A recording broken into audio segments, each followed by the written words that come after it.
Hello everyone. I wanted to include this quick video as a bit of a showcase of the digital painting program Rebelle7. Since I did recommend it to you guys, I thought it was only best to show off the product in motion. And I will note that I am only using the trial version of Rebelle7, but even with this only being the trial version, I still had access to a lot of powerful painting tools, and I never felt like I was missing anything, so that says a lot for the program itself. So I will say that I am not a painter. It's not something that I went to school for or majored in. It's something I've only really ever done for fun or for school assignments.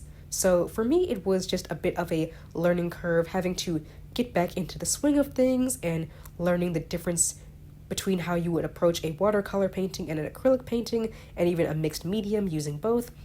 But even with that being said, I do think that once I was able to get into the swing of things, I was able to make some pretty decent looking digital paintings. So for someone who actually has studied painting, or it's at least a pretty big hobby of theirs, I think you'll be able to jump into things really quickly and make some really wonderful works of art.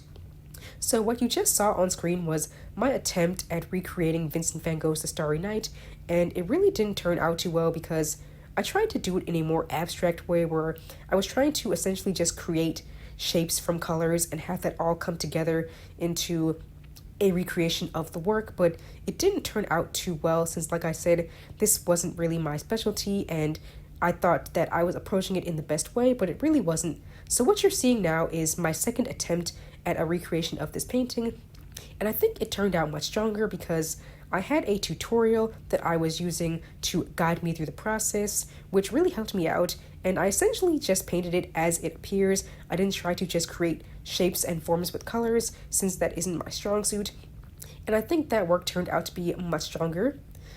And for the rest of this video, you're just going to see me playing around with the program more, trying to create a few more paintings. I pretty much focus entirely on landscape paintings since those have always been my favorite types of paintings in general. So you see a lot of me painting forests and lakes and rivers, and I do believe while some are better than others, that they all turned out pretty well, especially compared to the first painting that appeared at the beginning of this video. Most of the paintings you see are acrylic paintings, since I do believe I do better with painting in acrylics than with watercolors, but I do have a couple of watercolors at the very end of this video, so I hope you'll look forward to that. I do think that this program, Rebelle7, is really great for anyone who wants to try out digital painting. And I think whether you're a painting expert or novice, that it can be really helpful in allowing someone to enter the space of digital paintings or just painting in general. It can be a really great guide to help someone transition into physical painting without having to actually spend money on canvases right off the bat.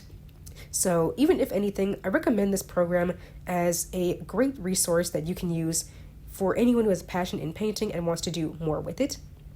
So I'm just going to leave you guys with a little bit of music to listen to as this video continues and you see the final paintings that I made.